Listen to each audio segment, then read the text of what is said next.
I heard you have an issue with this, and you don't feel the state should have any right to do so. Look, there's been other cases in the past. When I was reading about this, there were other cases in the past where they have ordered people to not procreate, to not have kids until they could actually support their children. Yeah. But I think this might be the first time that they're doing this. Yeah, I do have an issue with it. If the government gets involved in something like this where they're ordering a guy to have a vasectomy, it's a slippery slope. What else are they going to get involved in? Is it going to become China where they're going to tell us to only have one kid? I mean, I think it's up to us to say, okay, no, we can't have children. All Or right. what about the women involved in this? Who are the women that are actually mothering these children? All right, but they've got to all admit this guy is dangerous by virtue of him having had all these kids. I mean, that is a dangerous thing for somebody to do.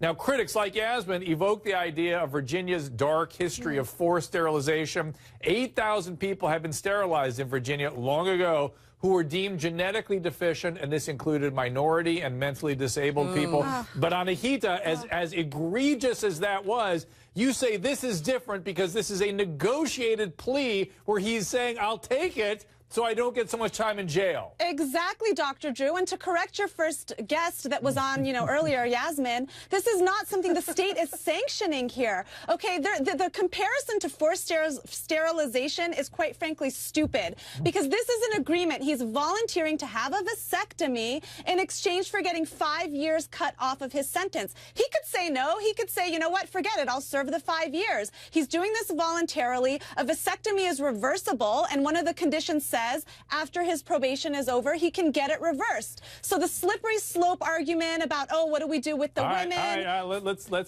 to this. It. Okay, that's fine. And by the way, reversing a vasectomy is not very easy. It doesn't happen all that often, at least many of the vasectomy procedures. But Shagun, you're so comfortable with this topic.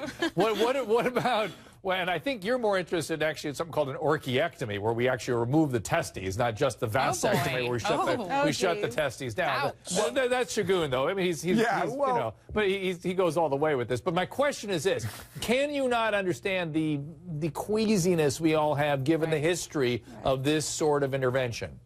To be perfectly honest with you, Dr. Drew, I grew up in Virginia, and I can honestly say that this doesn't bother me much at all because, like Anahita said, they're not forcing him to do this. He's taking this on his own volition to knock 5 years off a sentence. So with all due respect to Yasmin, the state isn't coming in and forcing him to do anything. This guy is basically a degenerate. I mean, he's trying to enter the lofty territory only reserved for major league athletes, where you just father children all over the country.